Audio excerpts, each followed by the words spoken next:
Hello everyone and welcome to a new challenge that we'll be doing in The Sims 4, which will be the Decades Challenge.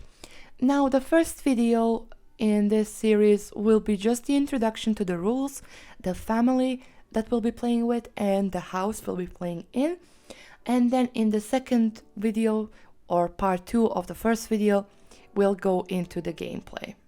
And I basically wanted to do this challenge because I am doing two very hard challenges, the History Challenge and the Ultimate Decades Challenge. So I figured if I did Decades Challenge, it moves faster. It doesn't move very fast, but it does move faster. And I can sort of take it easy, not worry too much about the rules. You will see, we'll first go over the rules, but you will see that I did not follow a lot of them because I wanted to make it fun for myself, basically. So yeah, this is just a very low-key gameplay that we'll do, and of course History and Ultimate Decades Challenge continue, and I will be focusing on them probably more than the Decades Challenge. I'm hoping to each week post one video for every challenge, so one episode for every challenge, but we'll see how that will go.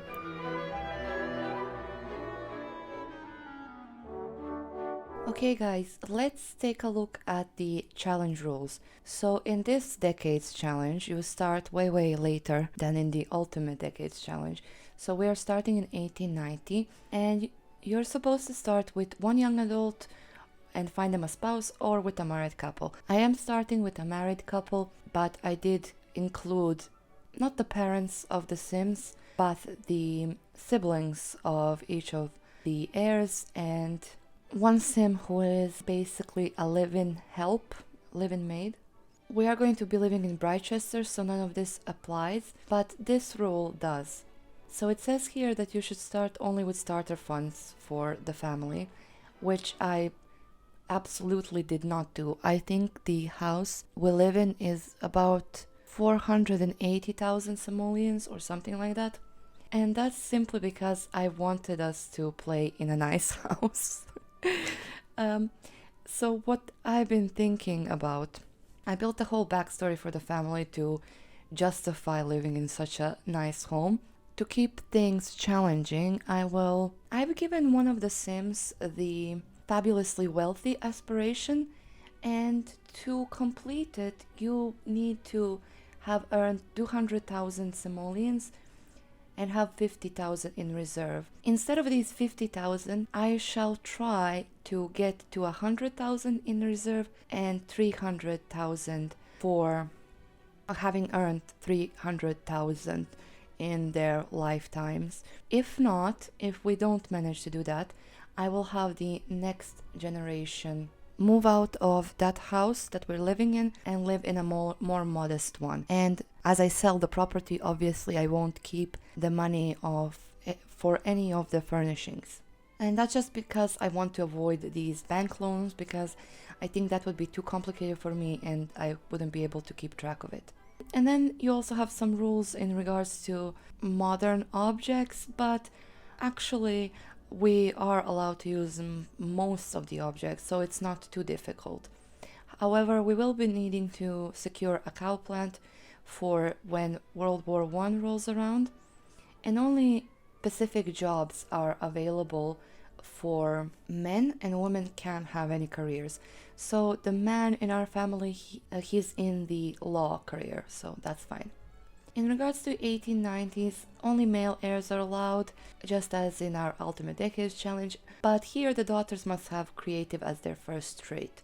Sims can only try for a baby, there's no woohoo without a chance of pregnancy, teenage Sims cannot mess around, and Sims can only have a relationship and marry the opposite gender. Now, I do agree, I will keep Sims from marrying the same gender, obviously, because that's realistic, but I don't think I will follow this that they can't have a romantic relationship with the same gender, because there were queer people all over history. And Sims can get a divorce, and female children move out once they are married, and adoption is not allowed. I did use the off-the-grid lot trait. My Sims are not working class, so I don't believe they would be using outhouses. And I don't think they would be using only wooden furniture, so I just put in the furniture that I thought was realistic for the time, as well as the paneling and the flooring. And obviously I didn't buy the cheapest stove, etc, etc, but I will be following the painting styles that are allowed, and I did not put any coffee and tea brewers, DJ equipment, earbuds, tablets, thermostats, and anything that wasn't around in 1890. I will be sending all children to elementary school, but high school will be only for the male teens, and we have to pay 1,000 simoleons for every teen that's going to school. And I think we shall see, but in these rules, both men and women may attend university. We can't go to festivals or city events, which is something I don't usually do anyway, so that's fine. And we can't give our Sims any medicine when they get ill. It says here that they may not throw any events besides weddings. I don't think I will be following that, just because upper class Sims and even working class working class people and upper class people had a lot of parties for all kinds of occasions. So births will occur at home. We have a maid who is living with us, so she's not employed as a maid, she's just a member of the family. It says here that no soccer is allowed because it was not popular in the USA, but it was very popular in England, and we are in an England-inspired world at the moment, so that does not apply. And if we have pets, which I want us to have, I want to get a Cocker Spaniel. Once we have enough simoleons to take care of them, we can't take them to the vet, and they can't have pet clothing. Now, there are specific rules for aging, but I will be using the aging from Ultimate Decades Challenge because it's more accurate and easier to follow for me, and then we will see at which point the Sims will die. I will do that once they reach adulthood, but I won't do the death rolls for aging up. I might do a death roll for babies. It won't be as high of a chance of the baby dying as it is in Ultimate Decades Challenge. And there is a list of holidays, but I put in the holidays that I've researched and found to be relevant for England at this time, so that's what we'll be doing.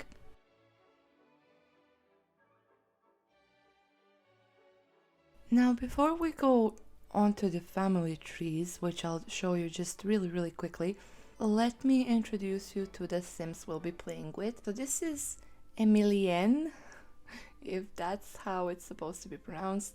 I usually just call her M. I'm going to take off the reshade so you can see her in normal game. So this is what she looks like. She's a redhead with gray eyes, and she will be our female heir. So her aspiration is the florist, which is a custom aspiration. And basically these Sims enjoy growing and arranging flowers, and I wanted her to be our gardener, so that's why I gave her that aspiration. She's also creative, loyal, and a snob, and this is her everyday. Now, as you will see when I go into the family tree, this is her outfit for keeping up appearances, basically. And then she also has this more modest one for working around the house, because she will be a housewife in all but a name. Her formal, however, she probably inherited this dress from her mother because it is a bit, if I'm not mistaken, older than 1890. So she probably inherited it from her mother, as well as this jewelry. That's her formal. And then the second formal outfit is basically her promenade outfit for walking around town, because I really do want the Sims to have a good social life. And I love this hat. I actually don't wear hats personally, but I love them on the Sims. And then this is her athletic. I read that usually Victorian women wore these long dresses to exercise, but probably we won't see her in this very often. This is her sleepwear, her party wear, so the same dress as her formal. Her swimwear, I thought this was as accurate as I could get it to be. Her hot weather, again with the hat, and her cold weather. As for her regular hairstyle, I think this is also older than what would have been worn in Victorian times, but I really like this hairstyle and I love it on her. So that's our female heir. And also I wanted to mention that I did give her some skills. So she has some flower arranging skill, some piano skill, and etiquette skill, which is from a mod. And I believe that's it. I know I didn't give her any gardening skill. I think she's really cute either way. And the male heir for this challenge will be Henry. This is him. His aspiration is the fabulously wealthy, and he's family-oriented, an egghead, which just means that he tends to be focused but can get stuck in his own head, and he's materialistic, which will come in play later on. So he's blonde. This is what he looks like without the reshade. So he has green eyes. And yeah, this is his everyday outfit. This is his formal, and this is his work outfit. He's the one that's working in the lawyer career. Because I've given him a trait so that the game would recognize that he went to university, he got promoted, I think even to level 8, but I demoted him, I think onto level 4. This is his athletic. This outfit is literally called Victorian exercise wear or something like that, so I'm assuming it's accurate. This is his sleepwear, party wear, swimwear, hot weather, and cold weather. And the next sim in our family is M's sister, Cecile. I'm pretty sure that's not how you pronounce it in French, but French is really difficult for me. Even more difficult than Italian, so bear with me. This is what she looks like without a reshade. She has blue eyes and brown hair, and her aspiration is the Renaissance sim, and she's a daydreamer and socially awkward. So I created her as sort of the Jane Austen type. I know this isn't Regency, but I will be playing with the Regency mod, and I'm hoping to soon enough make a video on must-have mods for historical gameplay, where I hope I'll go more into the Regency mod, among other things, so that you can see it in play. But we will be playing with it in this challenge. So this is her fancier everyday, and this is her more modest one. I think this dress is also older than Victorian, so it's probably inherited from her mother. This is her promenade gown, and this is her formal. She is quite cute, but again, because of that social awkward trait, I'm thinking we're going to have some issues finding suitors for her. This is her athletic. I don't know, this screamed to me the quintessential young Victorian woman athletic wear. She's actually a teen, and I will be following the aging from Morbid's Ultimate Decades Challenge. So I believe she is currently 15, I'm not sure. So in 20 sim days, she will age up into an young adult. So this is her sleepwear. Her party wear is the same as her formal. This is her swimwear, hot weather, and cold weather. I think this is also very Regency, but I put it on just because it looks really nice. So that is Cecile. I call her C personally because I don't want to be mispronouncing her name constantly. And then we have this little munchkin, Ebba, who is Henry's younger sister, whom he is very overprotective of since she never knew her mother. Her mother died giving birth to her. Her aspiration is to be a good student, and she's cheerful, so she's all around very, very cute and kind. This is her everyday. I don't know how accurate it is, but I really liked it. This is her formal wear and her outer wear. This is literally the only hat I could find for Victorian children. This is her athletic. It screams to me Victorian schoolgirl for some reason.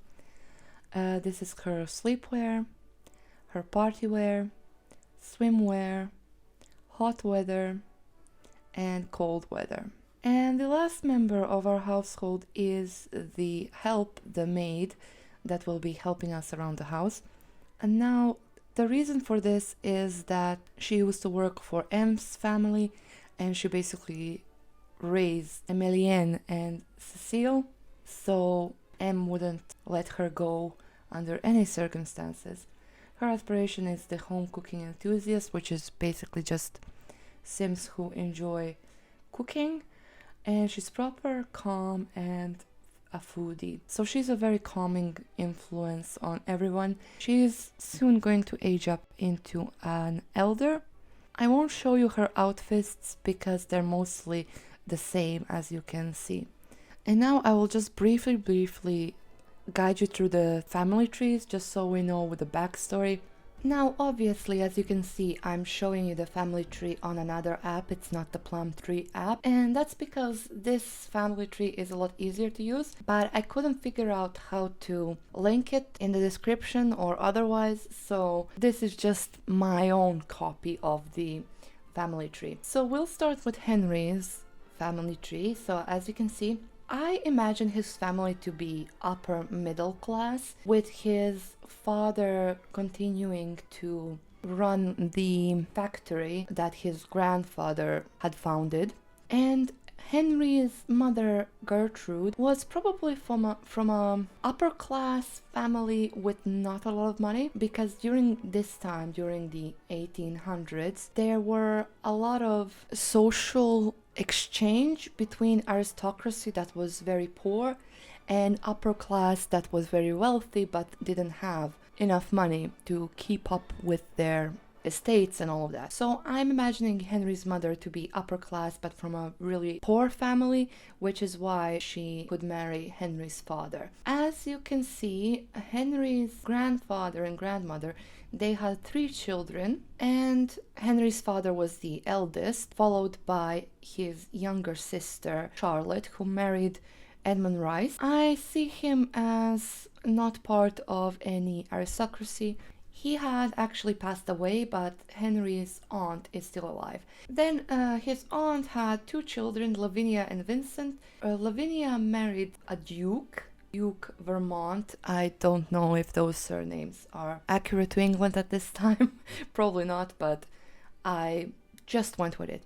So Lavinia is now a duchess. She has 2 children, Jonathan and Isabella.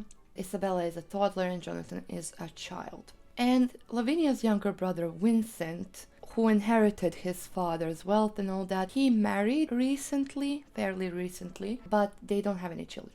And then Henry's uncle had passed away at a very young age, at the age of 26, in a duel, and he just married that year, and his wife was pregnant with their first child, who is now 18. She's close to reaching young adulthood. So Victoria and her mother, they're quite in a difficult financial situation because Henry's father didn't really support them after his brother died, which often happened. There were some laws protecting widows, but still, most of the time, the eldest son inherited everything. And I'm hoping to have Victoria be friends with Cecile because they're of similar age and they're all teens. And then we can go into Henry's mother's side of the family. So Henry's mother was the youngest of 3 sisters, and her 2 eldest sisters are still alive. One of them married the eldest daughter, Arabella. Henry's aunt Arabella married a viscount, so she also has a title. But his younger aunt, Mary, she just married a middle-class man, and she has these 2 twins, John Richard and Tobias Edward. So just John, and I'm assuming they would call him Richard, maybe they wouldn't call him John, just because he has the same name as his father. Unfortunately, his eldest aunt, Arabella, who's a viscountess who married Viscount Edgar Percy, she had 2 children, Elizabeth and William, but William unfortunately passed away at the age of 7. So currently they just have the teen girl, Elizabeth, who is the same age as Cecile, I believe. We'll go over M's side of the family, so I'll see what I put in. as Cecile's age because I'm not sure. And then if we go, oh, okay, so she's not 15, she's actually 14. So if we go to M's side of the family, both of her parents died quite young. So her father died in 1884, which means that she was 14 at the time, and Cecile was even younger. And when her mother passed away, she was 14 when her father died, but 17 when her mother died. So in a lot of ways, she was kind of the mother figure for her brother and her sister, because her brother, who is now the one that holds the title of her family, he's quite childish and immature. He went to university with Henry, which is how they know each other. And the reason why was allowed to marry Henry, even though he's not part of the aristocracy, is because her brother had spent most of their wealth with some bad investments and with debts that came from that. So basically what the agreement was, Francois knew Henry and knew that Henry would keep a secret. And Henry, in some ways, he married M for her title. He did like her a lot, but I don't think he would have married her if she wasn't from an upper class family, because she's quite broke. Her family is quite broke at the moment. So what they did was they sold off most of her family's fortune and properties and all that, and just kept that one house that was probably the cheapest out of all of their estates. And I'm assuming M would say she would take care of Cecile and ensure she married well. So these are just M's grandparents, who I'm thinking that probably M's great grandfather and his wife and his family came from France after the French Revolution, because a lot of the nobility emigrated during that time. They were quite accepted among the British nobility. So that's probably how M's family got their titles in England, because despite having to run away from France, they would have been very wealthy. Yeah, and I think that's it in terms of the family tree. And last but not least, I will show you the house that we'll be living in. So as you can see, this is just decoration. But maybe this is what would it be called? Buggy? Carriage that Henry uses to get to work. So it's just for decoration, and this is our entrance. On the left hand side we have a lovely fountain, and on the right side we have some swings for our future children and the monkey bars. Now I believe that in the rules it says that we're not supposed to use the swing sets, if I'm correct, but swings were actually invented way before 1890, so I think that's all right. And here we have a bench for M and Henry to sit on when they're old and reminisce about their lives together. Let me show you the whole house first, actually. So this lovely, or not so lovely house, depending on your interpretation, is actually, well, I was actually inspired by the house from Lady and the Tramp. So I used this reference photo. As you can see, the end result doesn't look that similar to it, but I was basically going for this like cozy vibe, very posh, but still welcoming. So that's what the house was inspired by, and that's why I put down the newspapers. I don't know, my mind works in mysterious ways. I did not think about that movie in such a long time, and then as I was making this house, it just popped into my head. So over here we have a lovely bench that they can sit on, and an easel. Also, I put it down a bar, some seating, some plants, and a grill, which I will probably change. I think I have one that looks more Victorian. But let's go inside first. So when we go through the front door, this is like a little foyer, if that, probably not how you say it, but it just has some trinkets. So yeah, this is just a little foyer, and through this arch we go into the living room. Well, the parlor, really. I call it the parlor, the sitting area. So we have some portraits here, and then we have a chess table here, a fireplace, and the sitting area. And then we go into the dining room. I set some decor so it always looks like they were just having their breakfast. So that's the formal dining room basically. And we have a card table as well. We do have, so this room I envisioned it as M's area. See, she has a lounger here where she sometimes takes her breakfast and reads her correspondence. And because she's going to be a gardener, I put a lot of, I think these would be drawings of plants on the walls. So this is where M's friends come around, where they have their tea. And I put down some tarot cards because the Victorians were really into occult stuff. So yeah, it's just a seating area, and that's M's little writing table with her cross stitching. We also have this tiny little bathroom without a sink, I can see, but never mind. It has a bath here and a chamber pot.